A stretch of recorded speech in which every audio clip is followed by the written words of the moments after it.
It's a downright disgusting day in the world of Magic the Gathering.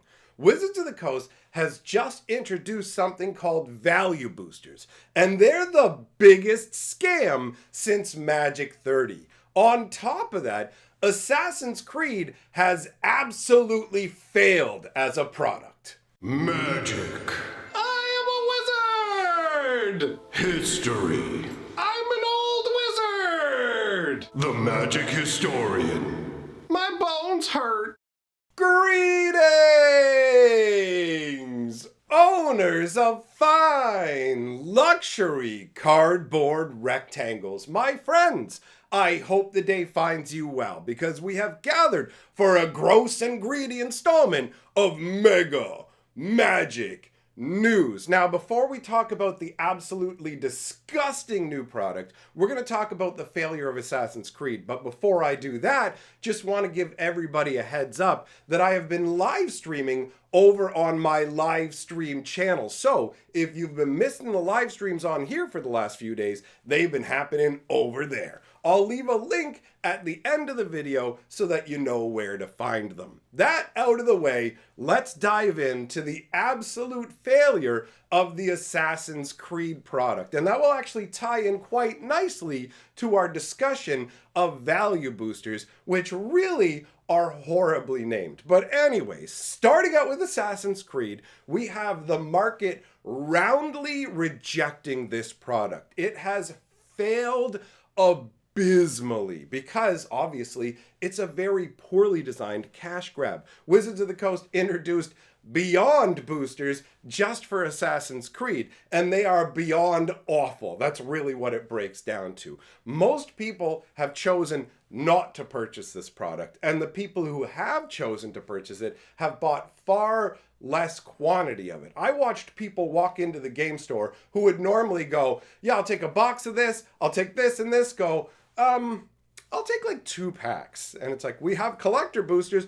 Yeah, you know what? No, that's okay. I don't need this nonsense. And literally, when it comes down to game stores and the product itself, for example, the store I go to, normally whenever a new set comes out, he goes, here's a booster box. Go ahead and open it on your channel for some fun, and then bring it on back to the store, and I'll add it into all the other stuff I've opened to sell. In this case, he handed me the booster box and said, okay, I'm not opening any of the product until I see the results of you opening this. If you don't know the breakdown of the Assassin's Creed booster boxes compared to 14 card play boosters that come with 36 cards, 36 packs, I should say, in a box, not 36 cards, 36 packs in a box. Forgive any slips that I make, I am a bit under the weather. So, basically, Assassin's Creed is 24 packs in a booster box with 7 cards each, which is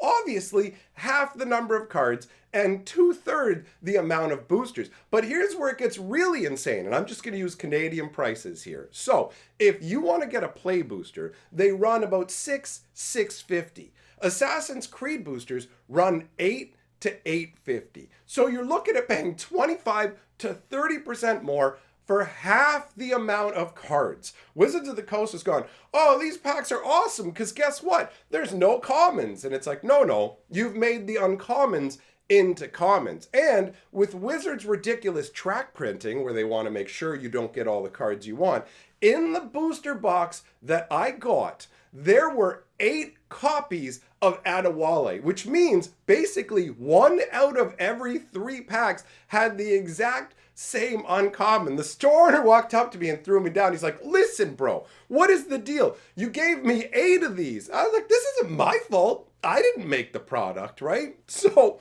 Wizards of the Coast has been desperately trying to hose us, essentially. Assassin's Creed Beyond boosters are just the newest iteration of Aftermath, where Wizard had the brilliant idea of, hey, what if we were to greatly reduce the number of packs, but try and keep it, or not packs, cards, and keep the price the same or higher, right? And Aftermath bombed so horrifically that they had more Aftermath style sets planned. For example, the big score for Thunder Junction was meant to be a set that we would buy afterwards in tiny little booster packs. And because that didn't work, Wizards stamped their foot and went, no, Aftermath failed. Well, I guess we'll have to put big score into Thunder Junction. But make every card a mythic. They're all mythics. And then when it comes to Arena, they made them insanely hard to acquire in an attempt to basically go, well, you got to spend all your wild cards to get them. So on multiple levels, Wizards is essentially cheesed off that they weren't able to hose us with this. Assassin's Creed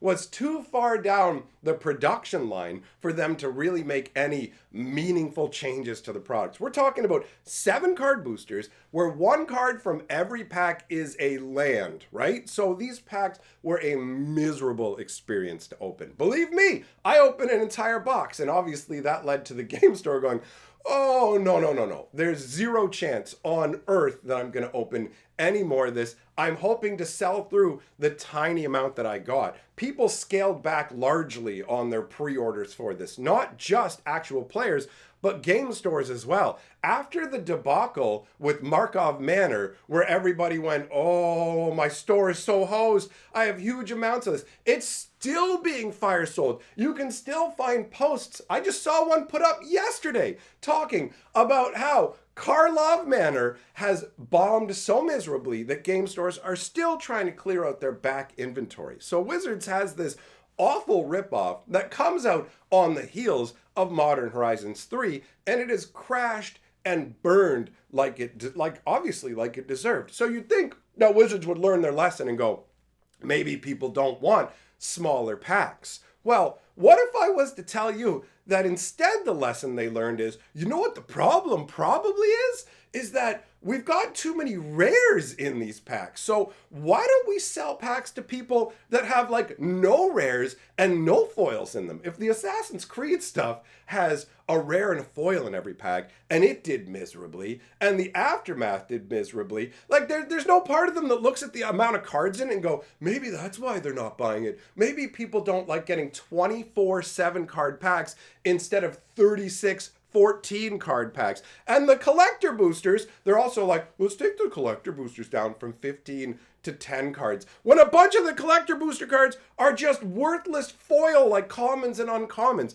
It's absolutely absurd, the greedy mentality that Wizards of the Coast has, where they're desperately like, okay, we need to keep the dollar value like rare ratio up. That's a term that Mark Rosewater used in one of his recent articles where he talked about with play boosters, oh, hey, you know, sure, we're changing the ratio of what you get in packs and things like that. We're dropping a card from the pack, but your expected value of dollar to rare ratio remains the same, which is wild language for the head designer to be using when he wasn't that steeped in the financial terms, right? So we have had a gigantic change in the way that Wizards of the Coast views things. And to me, it's absolutely absurd that they thought these 7-card packs were going to fly at that price point. So, value boosters are the newest offering from Wizards of the Coast, where they said, hey, here's an idea, 7-card booster packs that have no rares most of the time, right? The announcement, when I read it, my jaw dropped. So let's go through the contents of what comes in a value booster. They call them budget-friendly 7-card packs. Now let's be very clear. By budget-friendly, here's what I expect. I expect them to be roughly half the price of a regular booster pack. So these are going to go for like $3 or $4 a pack. They have only 7 cards. Every pack guarantees you 3 commons and 2 uncommons, and then 1 card of any rarity in the wild card slot, which, think about it. Think about the way Wizards operates. What are the likelihood that they're going to make sure you've got a high chance of getting a rare? Pretty much 0, right? Actually, when it comes to the list stuff for Bloomborough, if you didn't already hear, they're changing it up so that the list cards are now only going to be special guests, and instead of showing up 1 out of every 8 packs, you can only get a special guest 1.5% of the time. And that's with a play booster where you are paying full price, right? So what are the chances that you're almost guaranteed to get a common or uncommon in that wildcard slot? It could be anything. even a basic land. So you've got 3 commons, 2 uncommons, you've got your rarity wildcard slot that could be anything, and then you've got another wildcard slot, which could be a basic land, a foil, or a special guest. Now imagine how small the special guest, imagine how small the special guest slot must be percentage-wise if play boosters give you only a 1.5% chance. I'd be surprised if it was more than 0.25% of these boosters will contain actual like special guest cards. And foil cards, who knows, maybe they'll be generous and 2 or 3% of the packs will have these, right? Most of the time, it's just going to be a regular basic land. So you're getting a 7-card pack where you're going to get a land, 3 commons, 2 uncommons, and then cross your fingers you got something good, Billy. This is absurd, right? Some people have responded to this saying, yo, well, maybe they'll just sell it like at a dollar store. They're not going to sell this for $1, son. Honestly, I went down to the game store today to talk with someone who works there, and he hadn't heard about the packs. And my favorite part is when someone hasn't heard about the packs, so I can see the reaction on their face when I explain it. It's like, you know the Aftermath packs? You know the Assassin's Creed packs? What if you couldn't get a rare in them? And it was all commons and uncommons. It's amazing. Somebody referenced it as the draft chaff booster, which is amazing. You can't even use them for draft though, so they're just straight up chaff boosters. So when I told the store employee, his first reaction was, wait, I can't think of a single person who would actually buy this product. Like, this is not going to be sold to entrenched Magic players. There's 0 chance that LGSs are going to carry this awful product, which brings in the insidious level that it's aimed at. Basically, what this product exists to do is to take advantage of children and the elderly. Dumb little kids who don't know any better. Papa, I want to spend my $4 on a cool Magic booster. Or grandma who's like, oh, my sweet little Billy, I love him so much. I know he loves this Morgic the Gimling. I'm going to buy him a sweet old booster of it. Grandma's got your back. And then you open it up and it's pure garbage. Like, Wizards of the Coast has gotten rid of draft boosters. They straight up got rid of draft boosters, but they still use draft as an excuse for why there has to be so many awful commons and uncommons. These packs aren't going to have a curated list where you only get particularly usable cards. It's going to be out of all the commons and uncommons from Bloomborough. Also, I've seen people in denial going, well, they're going to have like special unique treatments you can only get in those packs or special cards you can only get in those packs.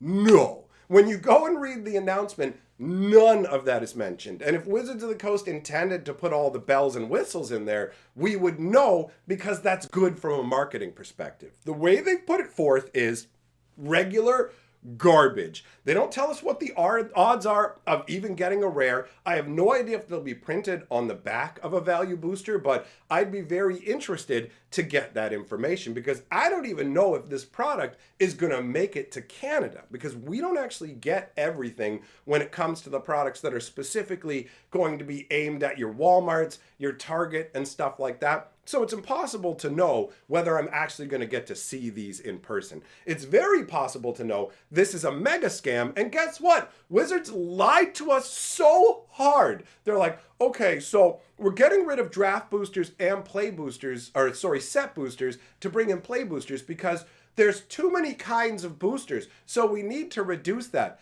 You liars! Since then, they've been like, check it out. We got Beyond boosters, which is literally just trying to rename the booster into something where you won't think it's Aftermath boosters. Now they've got Value boosters. You've got Jumpstart boosters, right? Like, they're constantly coming out with all these different boosters and telling us, oh no, bro, for real, it's just, we've got too many products. You are absolute lying scumbags. And now they're selling the equivalent of, like, if you go to LGS's, you know how it goes. People crap. I guess I'm subconsciously thinking of what no value boosters are, because they are crap. People will crack open booster packs and they'll look at the foil and the rare, and the rest of it they'll go through and see if there's any worthwhile common or uncommon out of the 2 or 3 that might be relevant, and the rest of it is garbage that they will literally throw in a trash can or leave on a table for people to pick up, or if there's a kid nearby, here kid. Now Wizards is selling the garbage for $4. This is one step up from selling an empty booster wrapping for $2, going, well, It's got artwork on it, and guess what? One out of every X number of packs actually comes with a card in it. And there's a chance it might not just be a rules text card. It might be a basic land. And 1 out of 1,000 packs has a foil. And 1 out of 1,000,000 packs has special guest cards. Honestly, this irks me so much because I was hyped. I was hyped about Bloomborough and still am hyped about Bloomborough. But everything up until this point about Bloomborough felt great. I'm like, yeah, this set's going to be baller. This is going to be a good time. And then Wizards came out and said, we found a new way to hose you people, and you should totally be excited about it. The fact that they put value on a booster that's essentially valueless is absolutely wild to me. It's just a bunch of draft garbage. They're probably not even going to put in like the alternate variations of cards where you have like, oh, check out the special treatments. Can't get those in value boosters, you little chump. Either way, at this point, it's very clear this product is an absolute scam. I expect it to fail miserably. There may be some people who are like, hey, I'm cool with this product. If that's you and you don't have a problem with it, that's fine. I'm not telling you you need to hate this, but I absolutely do hate it. I think that it's mind-blowing that Wizards has looked at packs where people don't want to buy 5-card Aftermath packs, 7-card Assassin's Creed booster packs. Like, you have to understand that this product failed when it's literally taking a property that has a ton of fans and should have theoretically brought a bunch of people in the door. Warhammer brought a bunch of people in the door. Fallout brought a bunch of people through the door. This Assassin's Creed scam is so poorly priced. Like, bro, when you pick up the packs and you realize, like, you're used to holding normal size packs, it feels so thin. It's such a mega epic scam. And if you had asked me, yo, how could they make these packs any more scammier? I could not have come up with this value booster concept. It's literally beyond the pale. And it's just insane to me that, like, it costs Wizards of the Coast about $0.25 to make booster packs. It costs about 25 cents to make booster packs. And they're charging these absurd prices. And now they're just like, we should be able to sell 6 or 7 card packs. I don't know if it's just somebody at like the higher corporate level in Wizards who has gotten really obsessed with the idea of just selling less cards. And there has to be a way. There has to be a way. These are even worse than theme boosters. Theme boosters were double cost booster packs where you got 1 rare in a pack and like almost 30 commons and uncommons, and maybe 1 out of 10 of them would have an extra rare. So it was like pay for 2 packs but only get the rare from 1 pack and all the junk from it. So they've taken that, and at least theme boosters brought new cards into Magic, right? It had specifically unique cards, and you could go, this pack is all blue, this pack is all vampires, so you could target something that you want. This is random scattershot garbage, and I absolutely had to talk about it now to get it out of my system because I want to get back to enjoying Bloomborough spoilers. I want to get back to enjoying the lore of Bloomborough, and if you haven't checked out the Bloomborough story, it's a lot of fun. I've got it up over on my Fantasy Geographic channel, and